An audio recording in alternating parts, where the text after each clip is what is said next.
Oi, meus amores, como vocês estão? Estão bem? Então, hoje nós iremos estudar um pouquinho sobre a disciplina de História. O conteúdo é a comunidade familiar. Então, a família, elas são formadas por laço de sangue quando são parentes. Outro, por laço de afeto, quando são unidos por carinho. E não há nenhum parentesco, certo?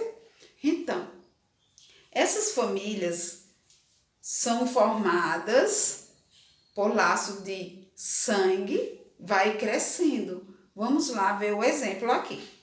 Por exemplo, minha mãe e meu pai, certo? Minha mãe e meu pai. Minha mãe, ele tem os pais dela, que é a mãe dela e o pai dela. Meu pai tem o pai dele e a mãe dele.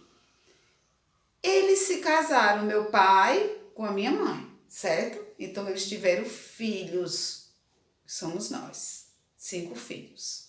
Então tiveram filhos.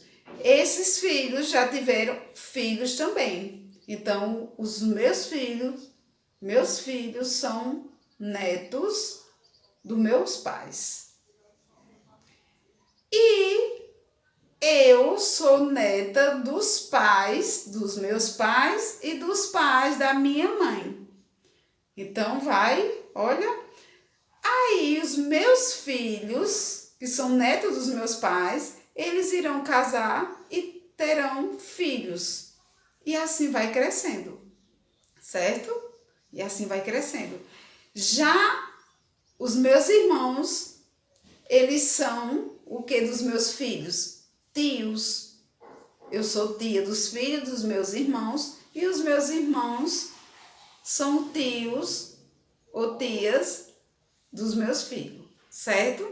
Então, existem diversos tipos de família. A família, aquela família que é formada por pai e filho. Tem outra família que é formada por mãe e filho. Outra que é formada por pai, filho, filha e mãe. Pai, filho, filha e mãe. Certo? Já tem outros que é formada por avós, que é o avô, a avó e o neto. Formam uma família, tá certo? Então tem várias famílias, vários tipos de famílias hoje. Tá certo? Tem aquela família enorme, né? Aquela família grande, né? Mas existe hoje vários tipos de família. Então tem família que é o filho e o pai somente.